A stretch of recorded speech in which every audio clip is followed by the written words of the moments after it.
बिस्मिल्लाहिर्रहमानिर्रहीम। Islamic library में आप सबको खुश आमदीद कहती हूँ। वीडियो देखने के लिए मेरे चैनल को सब्सक्राइब कर लें और बेल आइकॉन को क्लिक कर दें ताकि आने वाली वीडियोस का नोटिफिकेशन आपको वक्त पर मिलता रहे। जब बेटे हज़रत याकूब अलैहिस्सलाम के पास पहुँचे और बनियामीन की दास्तान सुनाई तो हज़रत याकूब अलैहिस्सलाम के पुराने ज़ख्म भी ताज़ा हो गए और मुसलसल रोने की वजह से आपकी बिनाई जाती रही, लेकिन आपने सब्र का दामन थामे रखा और अपने रब से पुरुमीद रहते हुए फरमाया, ऐसा हुआ नहीं बल्कि तुमने अपनी तरफ से बात बना ली, बस अब सब्र ही बेहतर है। यानी तुम्हारा बयान गलत है। बनियामीन से चोरी का जुर्म सरजद नहीं हुआ, ये उसकी आदत नहीं बल्कि तुमने अपनी तरफ से एक बात बना ली है। इब्ने इसहाक रहमतुल्लाहु और बाज़ दूसरे उलमा ने फरमाया, बनियामीन के बारे में उनकी कोताही यूसुफ अलैहिस्सलाम से बदसलूकी का नतीजा थी, इसलिए याकूब अलैहिस्सलाम ने ये बात फरमाई। किसी बुज़ुर्ग का कौल है, गुनाह की सज़ा बाज़ औक़ात इस तरह भी मिलती है कि एक और गुनाह सरजद हो जाए। फिर हज़रत याकूब अलैहिस्सलाम ने फरमाया, करीब है कि अल्लाह ताला उन सब को मेरे पास पहुँचा दे, यानी यूसुफ, बनियामीन और रुबैल को मेरे पास वापस ले आए। वही इल्म और हिकमत वाला है। यानी प्यारे बेटों की जुदाई में मेरा जो हाल है अल्लाह उसे खूब जानता है, और अल्लाह जो कुछ करता है और जो फ़ैसले फरमाता है वो हिकमत पर मबनी होते हैं। फिर उन्होंने अपने बेटों से मुंह फेर लिया और कहा, हाय यूसुफ, नए गम की वजह से पुराना गम भी ताज़ा हो गया और रंजो अलम के जो जज्बात दिल में मौजूद थे उनमें शिद्दत पैदा हो गई। अल्लाह ताला ने फरमाया, उनकी आंखें रंजो गम के बायस सफ़ेद हो चुकी थीं, यानी बहुत ज़्यादा रोने की वजह से ऐसा हुआ, और वो गम को दबाए हुए थे, यानी गम की शिद्दत और हज़रत यूसुफ अलैहिस्सलाम से मिलने की शदीद ख्वाहिश की वजह से उनका दिल गम से लबरेज हो गया। जब आपके बेटों ने आपको जुदाई के रंजो अलम में इस तरह परेशान देखा तो आप पर तरस खाते हुए कहा, वल्लाह आप हमेशा यूसुफ की याद ही में लगे रहेंगे यहाँ तक कि घुल जाएं या ख़त्म ही हो जाएं। यानी अगर आप इसी तरह यूसुफ को याद करते रहे तो आपका जिस्म लाग़िर हो जाएगा और क़ुव्वत ख़त्म हो जाएगी, इसलिए आपके लिए यही बेहतर है कि कुछ हौसला करें। आपने फरमाया, मैं तो अपनी परेशानियों और रंज की फरियाद अल्लाह ही से करता हूँ। फिर आपने उन्हें यूसुफ और बनियामीन की तलाश की तरगीब दिलाते हुए फरमाया, मेरे प्यारे बच्चों, तुम जाओ और यूसुफ और उसके भाई को पूरी तरह तलाश करो और अल्लाह की रहमत से नाउमीद ना होना। यकीनन अल्लाह की रहमत से नाउमीद वही होते हैं जो काफिर होते हैं। हज़रत यूसुफ अलैहिस्सलाम के भाई एक बार फिर कहत साली से तंग आकर आपके पास गले के हसूल के लिए हाजिर होते हैं। इस बार हज़रत यूसुफ अलैहिस्सलाम उनको हकीकत से आशना करते हैं और तमाम अहलो अयाल को मिस्र लाने का मुतालबा करते हैं। सूरह यूसुफ में अल्लाह ताला ने यूसुफ अलैहिस्सलाम के भाइयों के दोबारा उनके पास आकर गल्ला मांगने का और बनियामीन को दोबारा उनके हवाले करने की दरख्वास्त का जिक्र फरमाया है। जब ये लोग हज़रत यूसुफ अलैहिस्सलाम के पास पहुँचे तो कहने लगे, ए अज़ीज़, हमको और हमारे ख़ानदान को दुख पहुँचा है, यानी ज़ेरे कफ़ालत अफराद ज़्यादा हैं और उसके साथ साथ कहत साली और तंगदस्ती का सामना है, और हम हकीर पूंजी लाए हैं, यानी ऐसी चीज़ लाए हैं जो आम तौर पर कबूल नहीं की जाती, यानी खोटे या थोड़े से दरहम या सनोबर के बीज वगैरह थे। एक कौल के मुताबिक पुरानी बोरियां और रस्सियां वगैरह लेकर आए थे। चुनाचे उन्होंने कहा, बस आप हमें गले का माप पूरा दीजिए और हम पर खैरात कीजिए। अल्लाह ताला खैरात करने वालों को बदला देता है। खैरात और सदक़े से मुराद ये है कि हमारी निकम्मी चीज़ें ही कबूल कर लीजिए, या ये मतलब है कि हमारा भाई हमें वापस दे दीजिए। जब आपने उनकी ये कैफियत देखी कि उनके पास सिर्फ नाकारा अशिया रह गई हैं तो आपको उन पर तरस आ गया। चुनाचे आपने पेशानी से कपड़ा हटा दिया और उन्हें अपनी पहचान कराते हुए अल्लाह के हुक्म से फरमाया, जानते भी हो कि तुमने यूसुफ और उसके भाई के साथ अपनी नादानी की हालत में क्या किया। उनकी हैरत की इंतहा न रही। वो कई बार आपकी खिदमत में हाजिर हुए थे लेकिन आपको पहचान न सके थे।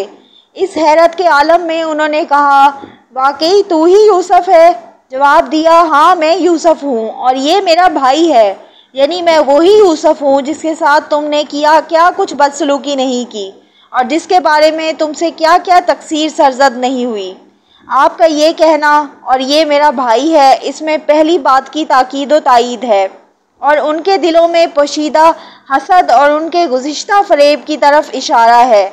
इसलिए फरमाया, अल्लाह ने हम पर फजलो करम किया। उन्होंने कहा, अल्लाह की कसम, अल्लाह ताला ने आपको हम पर बरतरी दी है, यानी आप पर फजल करते हुए आपको वो कुछ अता फरमाया है जो हमें नहीं दिया। और ये भी बिल्कुल सच है कि हम खताकार थे।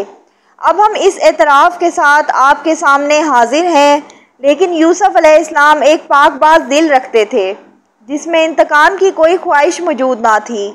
आपने उनके जराइम का एक उज़र भी खुद ही पेश कर दिया कि ये नादानी के वक्त की बातें थीं, इसलिए आज तुम पर कोई मलामत नहीं।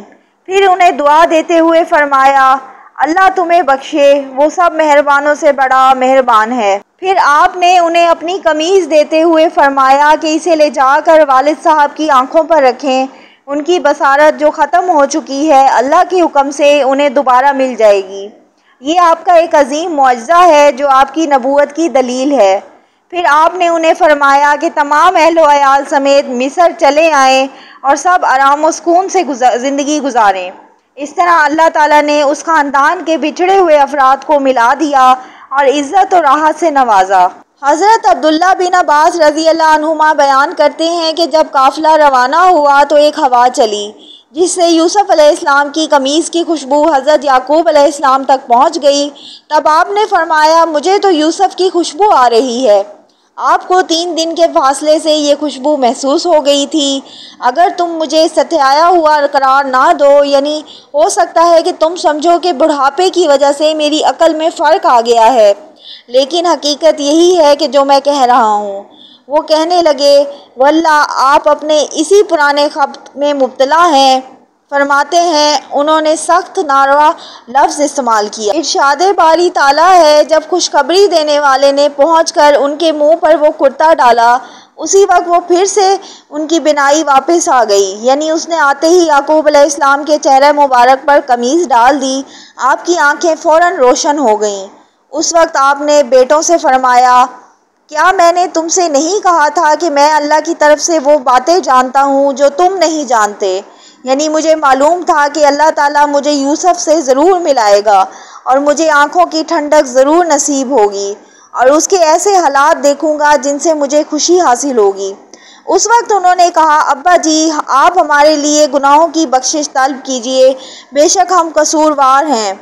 उन्होंने दरख्वास्त की कि उन्होंने आपसे और आपके बेटे यूसुफ से जो बदसलूकी की थी और जो उनका बुरा इरादा था, अल्लाह से उन गुनाहों की माफ़ी की दुआ करें, क्योंकि ये गलती करने से पहले उनका इरादा ये था कि तौबा कर लेंगे, तो अल्लाह ने उन्हें बाद में तौबा की तौफीक भी बख्श दी। उनके वालिद मोहतरम ने उनकी दरख्वास्त कबूल करते हुए फरमाया, अच्छा, मैं जल्द ही तुम्हारे लिए अपने परवरदिगार से बख्शिश मांगूंगा, वो बड़ा बख्शने वाला और निहायत मेहरबानी करने वाला है। जब हज़रत याकूब अलैहिस्सलाम अहलो अयाल समेत मिस्र पहुँचे और हज़रत यूसुफ अलैहिस्सलाम की मुलाकात के वक्त सब ने उन्हें सजदा किया, तो यूसुफ अलैहिस्सलाम के दरीना ख्वाब की ताबीर सच साबित हो गई। आपने वालिदैन को अपने साथ तख्त पर बिठाया। आपके वालिद, वालदा और 11 भाइयों ने आपको सजदा किया। इससे आपकी ताज़ीम और तकरीम मकसूद थी। ये सजदा उनकी शरीयत में जायज़ था और तमाम शरीयतों में इस पर अमल होता रहा, हत्ता कि हमारी शरीयत में इसे हराम कर दिया गया। तब कहा, अब्बा जी, ये मेरे पहले ख्वाब की ताबीर है, यानी मैंने आपको जो ख्वाब सुनाया था कि मुझे 11 सितारों ने और सूरज चाँद ने सजदा किया है और आपने मुझे उसको पोशीदा रखने का हुक्म दिया था, उसकी ये ताबीर ज़ाहिर हो गई है और मेरे रब ने उसे सच्चा कर दिखाया और उसने मेरे साथ बड़ा एहसान किया जब मुझे जेल खाने से निकाला। इरशाद बारी ताला है, भला जिस वक्त याकूब वफ़ात पाने लगे तो तुम उस वक्त मौजूद थे जब उन्होंने अपने बेटों से पूछा कि मेरे बाद तुम किसकी इबादत करोगे, तो उन्होंने कहा कि आपके माबूद और आपके बाप दादा इब्राहीम और इस्माईल और इसहाक के माबूद की इबादत करेंगे, जो माबूद यकता है और हम उसी के हुक्म बरदार हैं। अहले किताब कहते हैं जब हज़रत याकूब अलैहिस्सलाम फौत हुए तो मिस्र के बाशिंदों ने 70 दिन आपका सोग मनाया। हज़रत यूसुफ अलैहिस्सलाम के हुक्म से इत्बा ने याकूब अलैहिस्सलाम की मैयत को खुशबू लगाई और हनूत किया।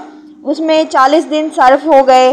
फिर हज़रत यूसुफ अलैहिस्सलाम ने शाह मिस्र से इजाज़त तलब की कि अपने वालिद की मैयत को ले जाकर ख़ानदान के दूसरे अफराद के साथ दफन करें। उसने इजाज़त दे दी। आपके साथ मिस्र के सरदार और बुज़ुर्ग भी रवाना हुए। उन्होंने हेब्रोन पहुंचकर आपको उस गार में दफन किया जो हज़रत इब्राहीम अलैहिस्सलाम ने अफ़रोन बिन सखर हैसी से ख़रीदा था। फिर वापस आ गए। यूसुफ अलैहिस्सलाम के भाइयों ने यूसुफ से वालिद की वफ़ात पर ताज़ियत की और गम का इजहार किया। फिर हज़रत यूसुफ अलैहिस्सलाम की वफ़ात का वक्त आया तो आपने वसीयत की कि जब वो लोग मिस्र से निकलें तो उनकी मैयत को साथ ले जाकर आबाए कराम के साथ दफन करें। चुनाचे उन्होंने आपकी मैयत को हनूत करके ताबूत में रख लिया। बाद में जब मूसा अलैहिस्सलाम बनी इसराइल के साथ मिस्र से निकले तो आपकी मैयत को साथ ले गए और आपको आपके आबाए कराम के करीब दफन किया। अहले किताब के कौल के मुताबिक यूसुफ अलैहिस्सलाम 110 साल की उम्र में फौत हुए। ये थी मेरी आज की वीडियो। अगर आपको वीडियो अच्छी लगती है तो मेरे चैनल को सब्सक्राइब करें, लाइक करें और शेयर करें। अल्लाह हाफिज़।